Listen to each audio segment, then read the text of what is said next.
Shalom, Bapak Ibu yang kasih dalam nama Tuhan. Pada pagi hari ini kita akan belajar dari Sabda Sadik.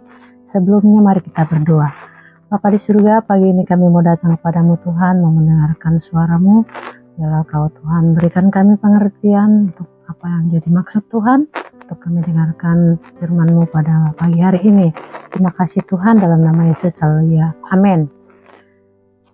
Bapak Ibu yang kasih oleh Tuhan, pada pagi hari ini kita mau belajar dari Sabda Sadik yang bertema kesejahteraan kota, kesejahteraan kita.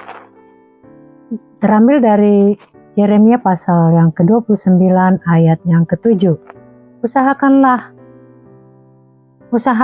kesejahteraan kota kemana kamu aku buang, dan berdoalah untuk kota itu kepada Tuhan, sebab kesejahteraannya adalah kesejahteraanmu.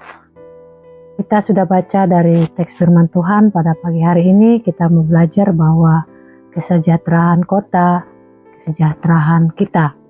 Apa yang perlu kita lakukan di dalam kita merasakan kesejahteraan kota itu adalah menjadi kesejahteraan kita. Yang pertama adalah kita dipanggil menjadi berkat di tempat kita ditempatkan. Di mana kita berada, di mana Tuhan memanggil kita berada di satu tempat, ditempatkan, disitulah kita menjadi berkat. Kita tahu bahwa bangsa Israel pada saat itu berada di pembuangan di daerah Babel. Secara logika mereka bisa saja bersikap pahit atau tidak peduli, tetapi Tuhan justru memberikan perintah bagi mereka untuk mengusahakan kesejahteraan kota di mana mereka berada pada saat itu, yaitu di daerah Babel. Perlu kita lihat bahwa di situ mereka harusnya menjadi berkat. Kita mau belajar juga bahwa kalau kita ditempatkan di satu tempat menjadi berkat, dan tempat kita itu di mana kita berada itu kita juga akan merasakan berkat di situ. Nah, kalau dalam Matius 5 ayat 16 berkata, demikianlah hendaknya terangmu bercahaya di depan orang supaya mereka melihat perbuatan yang baik dan memuliakan Bapamu di surga. Benar, firman Tuhan berkata, kalau di mana kita menjadi terang, biarlah terang itu bercahaya. Kita itu menjadi berkat di mana kita berada. Segala perbuatan kita yang baik bertujuan yaitu untuk memuliakan nama Tuhan, bukan untuk mempermuliakan nama kita. Di dalam Kejadian 12 ayat 2 juga berkata, aku akan membuat engkau menjadi bangsa yang besar dan memberkati engkau serta membuat namamu masyhur dan engkau menjadi berkat. Di situ menekankan bahwa kita juga harus menjadi berkat karena Tuhan yang akan memberikan kita berkat itu, dan kita dapat mempermuliakan nama Tuhan lewat perbuatan-perbuatan yang baik yang kita lakukan tadi. Dimanapun kita tinggal, dimanapun kita bersekolah atau bekerja, atau disebut juga marketplace, kita dipanggil bukan untuk mengutuk keadaan, tetapi kita di situ menjadi berdampak yang lebih baik bagi sesama, atau baik tempat di mana kita bekerja, atau daerah di mana kita tinggal, dan di mana kalau kita di sekolah, kita yang menjadi mahasiswa, kita menjadi berkat di sekolah tersebut atau di tempat tersebut.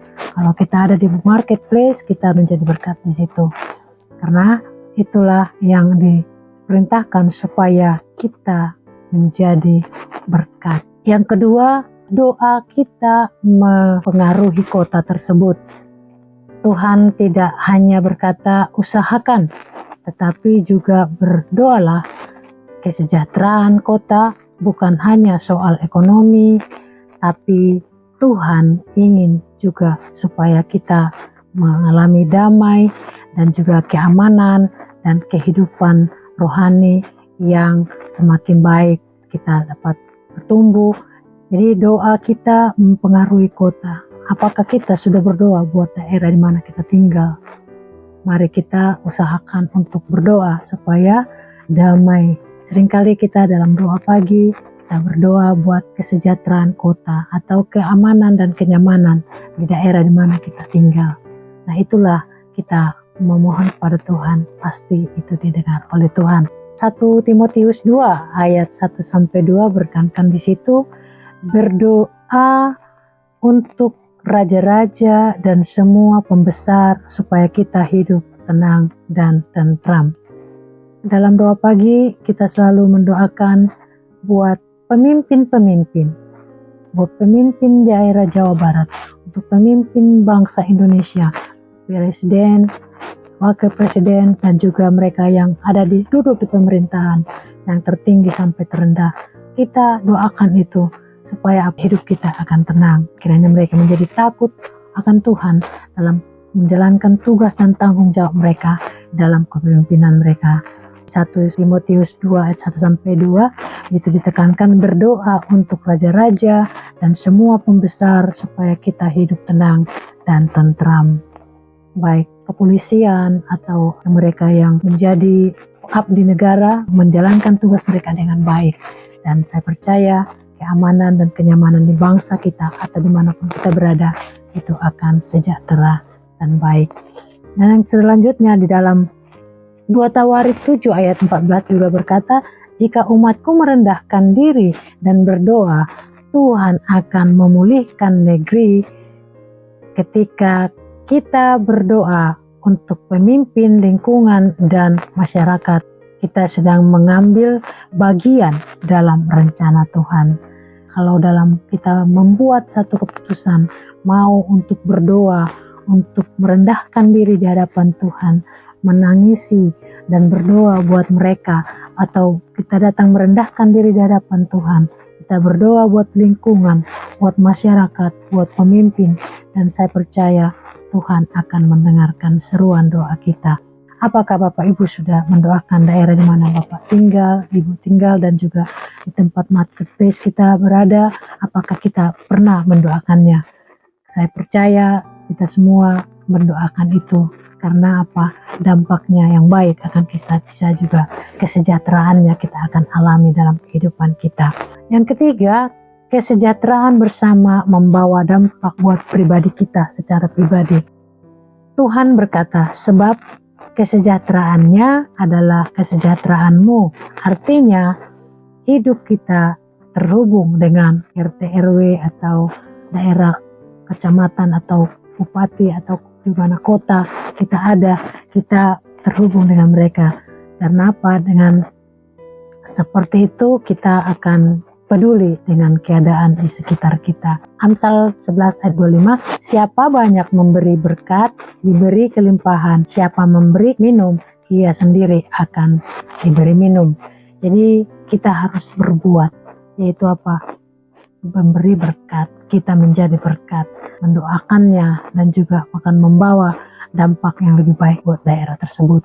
Galatia 6 ayat 9 berkata, janganlah kita jemu-jemu berbuat baik, karena kalau sudah datang waktunya, kita akan menuai jika kita tidak menjadi lemah. Saat kota diberkati, ekonomi baik, damai sejahtera nyata di dalam hati kita, dan juga masyarakat saling peduli, kita pun ikut merasakan dampaknya, yaitu kita dapat damai sejahtera di sekitar kita. Dan hidup damai dan hidup rukun, saya percaya itu akan kita alami di dalam kehidupan kita. Mari kita untuk tetap memperhatikan di dalam hidup kita, kalau kesejahteraan kota, kesejahteraan kita juga perlu kita perhatikan. Kita dipanggil menjadi berkat di tempat kita ditempatkan. Yang kedua, doa kita mempengaruhi kota. Yang ketiga, kesejahteraan bersama membawa dampak bagi pribadi kita, baik keluarga kita, dimanapun berada. Menjadi penutup buat kita pada pagi hari ini, jangan hanya menuntut kota berubah, tapi mulailah dari diri kita sendiri. Menjadi warga yang taat, membawa damai, berdoa tanpa lelah, Karena ketika kota sejahtera, kita juga akan merasakan sejahtera.